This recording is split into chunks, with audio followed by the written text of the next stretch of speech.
হে everyone, সবাইকে আজকে আমি জয় শ্রীরাম বলেই ভিডিওটা শুরু করতে চাই। কারণ আমার আজ গলাটা ধরে গেছে আর ওই জন্য আমি ঠিকঠাক ভয়েসটা দিতে পারছি না। তো সবাই জানো যে আজকে সোমবার 2024-এর 22শে জানুয়ারি আজকে রাম মন্দির প্রতিষ্ঠা, বলতে পারো 500 বছর পর রামলাল সে তার রাজ্য ফিরে পেল। সেই জন্য সারা বিশ্ব জুড়ে এত আনন্দ, সারা বিশ্ব জুড়ে শুধু জয় শ্রীরাম জয় শ্রীরাম।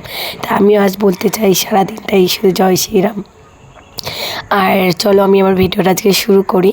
তো আজকে হচ্ছে তাড়াতাড়ি আমি বিছানা টিছানা গুছিয়ে নিলাম। আর আজকে খুব সুন্দর একটা রোদ উঠেছে। অন্যদিন একদম রোদ ওঠে না, আজকে এত সুন্দর রোদ উঠেছে যেন সারা আকাশ বাতাস সবাই যেন বলছে জয় শ্রীরাম। আজ রামের জন্য সারা বিশ্ব যেন হাসছে, সারা রোদ বাতাস সবাই যেন হাসছে খিলখিলিয়ে। কারণ আমরা সবাই জানি এই কদিন ধরে একদম আকাশে রোদ ছিল না, কী অবস্থা ছিল। আর আজকে দেখো এত সুন্দর রোদ, ভাবতে পারিনি কিন্তু। তো আমিও তাড়াতাড়ি কাজগুলো করে নিলাম, কারণ ঘরদোর গুছিয়ে নিলাম। এবার ঘরদোর ঝাড় দেবো, মুছবো আর একটু তাড়াতাড়ি স্নান করে নেবো। কারণ রামলালের অযোধ্যা না যেতে পারি, কিন্তু ঘরেতেই রামলালের জন্য তাকে প্রণাম জানাতে চাই, তার জন্য মোমবাতি জ্বালতে চাই। প্রদীপই জ্বালতাম, কিন্তু প্রদীপটা যেহেতু আমার আনা হয়নি, তা আমি ভাবলাম যে রামলালের উদ্দেশ্যে ঘরেতেই মোমবাতি জ্বেলে তাকে স্মরণ করতে চাই, পুজো করতে চাই। কারণ একটা ভালো লাগছে, ভীষণ ভালো লাগছে যে মনে হচ্ছে যে রামলাল সে তার রাজ্য ফিরে পেয়েছে। একটা আলাদা অনুভূতি, কত ভাগ্য করে কত পুণ্য করে জন্মেছি বলো। তবে না আজ এই বছরটে এই এত সুন্দর জিনিসটা আমরা দেখতে পাচ্ছি।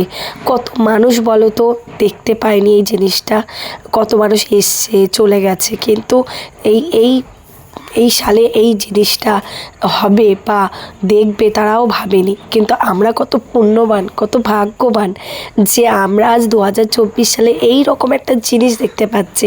রামলালের দ্বিতীয়বার প্রাণ প্রতিষ্ঠা দেখতে পাচ্ছি। রামলাল সে তার রাজ্য ফিরে পেয়েছে 500 বছর পর, সেটা দেখতে পাচ্ছি।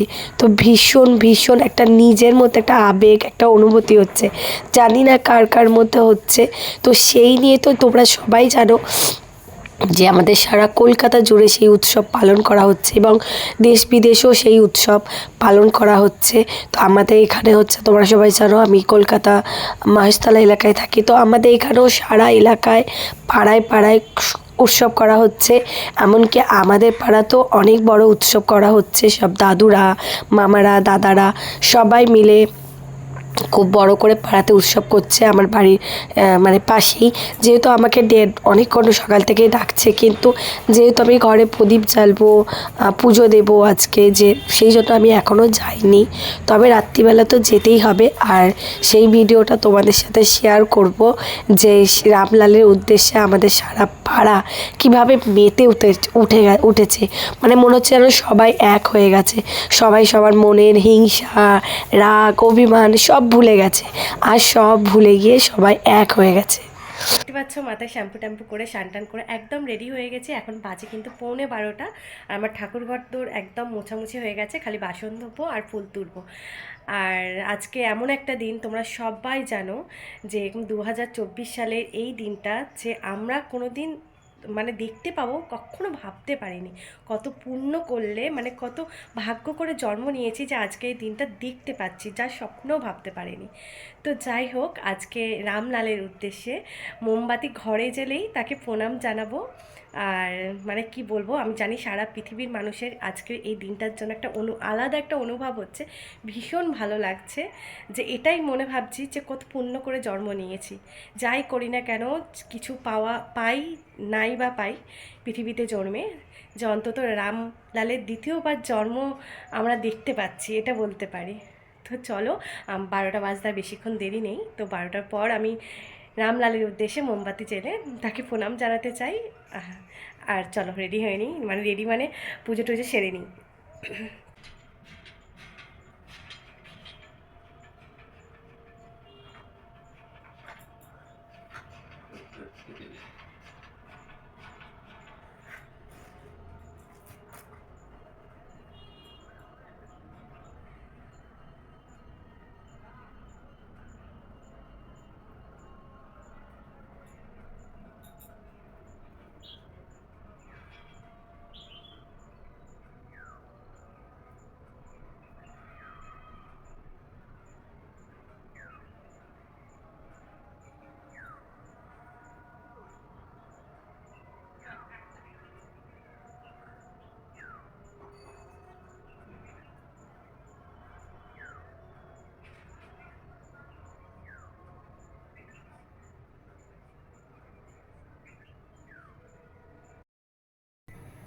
তো এখানে আমি ভাত বসিয়ে দিয়েছি, হচ্ছে ভাত আর আলু সিদ্ধ। আর আমার ঘিটা ঘরে সবসময় থাকে, বুঝেছো তো। আর আজকে না ঘিটা নেই, ওকে বলেছি আনতে। আর এখানে দু একটা সকালের চা খাওয়ার বাসন আছে, একদম আমার মাছ দেওয়ার মানে ইচ্ছা করছে না, হাত পা পুরো এত ঠান্ডা হয়ে গেছে। আর মা না ওই বাড়িতে ডিমের ঝোল আর ভাত করেছে, বুঝেছো তো। কিন্তু আমি আজকে মানে নিরামিষ খাবো, তাই জন্য ডিমের ঝোল ভাত, ওই জন্য মায়ের বাড়ি আর গেলাম না। আমি আসলে এখানেই নিরামিষ ভাত খাবো। আর এই দেখো, আজকে অনেক সুন্দর রোদ বার হয়েছে বাইরে, কি বলবো, আজকেই মানে একদম ফুটফুটে একদম রোদ উঠেছে, খুব ভালো লাগছে।